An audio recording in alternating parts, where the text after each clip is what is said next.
आज MA first semester का मैं आज अपनी पीपीटी प्रोजेक्ट करना चाहता हूँ। मेरा टॉपिक है फंडामेंटल राइट्स, मौलिक अधिकार। दोस्तों, मौलिक अधिकार क्या है? मौलिक अधिकार जिस प्रकार हमारा घर होता है उसी प्रकार घर में हम जब घर बनाते हैं, घर हम अपने लिए बनाते हैं, घर में हम अपने लिए विशेष कमरा बनाते हैं, उसी प्रकार ये हमारे लिए विशेष कमरे के प्रकार की तरह है। ये हमारे लिए विशेष कमरा है। Everyone, I am Lakshmi and I am going to give a presentation on research methodology.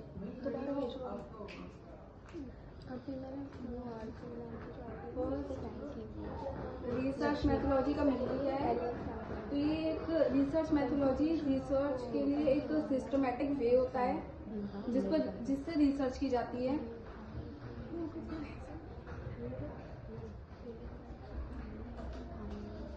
Myself Lakshmi, I am a student of MA Political Science। तो आज का मेरा टॉपिक है contribution of Pandit Jawaharlal Nehru and Bhimrao Ambedkar to Indian political thought.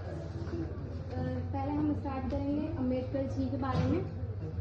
तो doctor Bhimrao Ambedkar, इनका जन्म जो है 14 अप्रैल 1891 जैसा कि इसमें दिया हुआ मध्य प्रदेश में हुआ था। ठीक है, ये एक मतलब प्रसिद्ध राजा राम मोहन राय एक महान व्यक्ति थे जिन्होंने कई प्रथाओं का मतलब जागरूक किया। उन्होंने कम उम्र में ही बंगाली और संस्कृत भाषाओं का भी हासिल भारतीय पुनर्जन्म के जनक में जाने वाले राम मोहन राय एक महान व्यक्ति थे। उन्होंने कम उम्र में ही बंगाली और संस्कृत भाषाओं जैसे फारसी जैसी कई भाषाओं में महारत हासिल की थी। भारतीय पुनर्जन्म में कार्य क्षमता मैं एमए फर्स्ट सेमेस्टर की छात्रा हूँ। मैंने पीपीटी कौटिल्य के परिचय के ऊपर किए।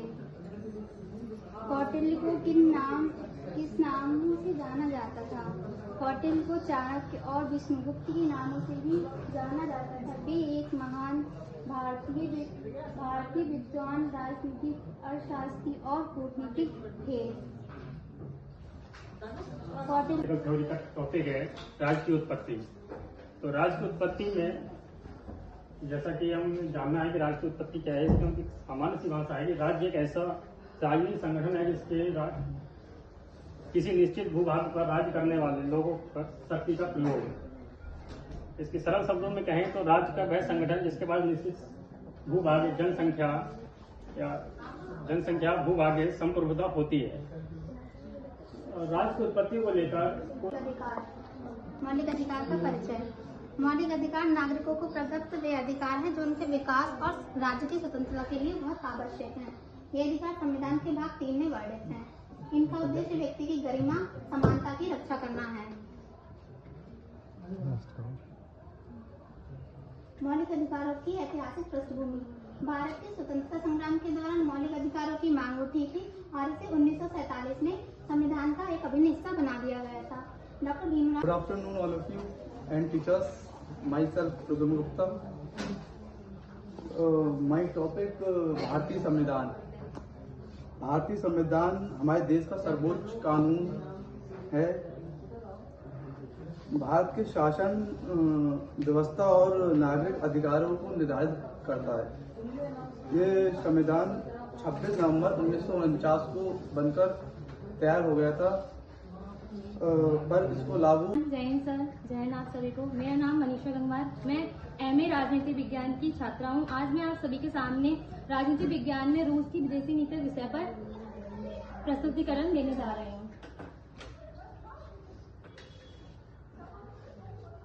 रूस विश्व राजनीति में एक महाशक्ति के रूप से जाना जाता है। रूस की विदेशी नीति उसके राष्ट्रीय हितों, सैन्य शक्ति, ऊर्जा संसाधनों, पड़ोसी क्षेत्रों पर प्रभाव और अमेरिका व पश्चिमी देशों में शक्ति संतुलन बनाए रखने पॉलिटिकल साइंस जो मैं अपनी प्रस्तुति देना चाहता हूँ भारतीय संविधान। भारतीय संविधान देश का वो सर्वोच्च कानून है। सर्वोच्च कानून नागरिकों के अधिकार, कर्तव्य और शासन प्रणाली को परिभाषित करता है। प्रारंभ और निर्माण। भारतीय संविधान 26 नवंबर सन 1949 को अंगीकृत किया गया था। परिषद लागू करने की तिथि 26 जनवरी 1950 की।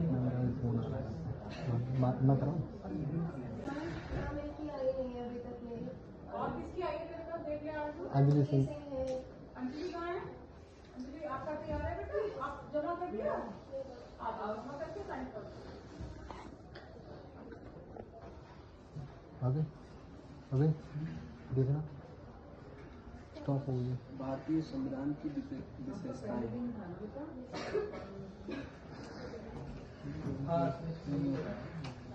भूमिका। भारतीय Hello everyone, present over here.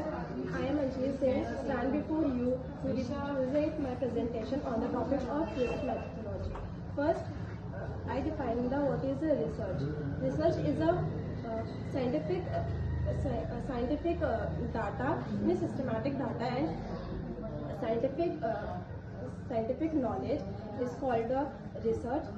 Research हम हमेशा किसी भी डाटा पे करते हैं, हम ऐसे नहीं करते, कोई भी डाटा होता है उस पर करता है। Teacher and all of you, मेरा आज का टॉपिक है डॉक्टर भीमराव अम्बेडकर, भारतीय राजनीतिक विचारक और आधुनिक भारत के निर्माता। डॉक्टर भीमराव अम्बेडकर का परिचय। डॉक्टर भीमराव अम्बेडकर का जन्म 14 अप्रैल 1891 को हुआ था और शुरुआती जीवन में उन्होंने काफी जातिगत भेदभाव का सामना किया था। उन्होंने शिक्षा कोलंबिया विश्वविद्यालय और लंदन स्कूल ऑफ इकोनॉमिक्स से उच्च शिक्षा और अर्थशास्त्र और कानून में डॉक्टरेट की उपाधि हासिल की थी। डॉक्टर मैं एमए की छात्रा हूँ। मेरा विषय है लोकसभा की शक्ति।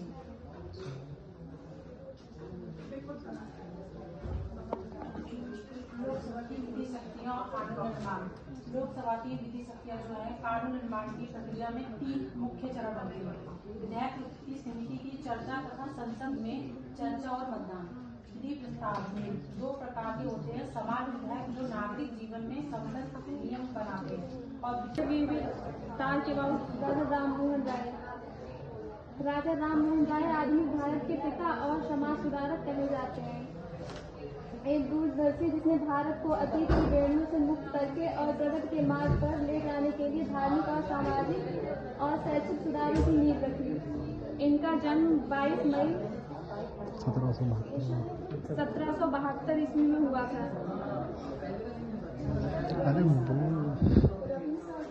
नागरिकता।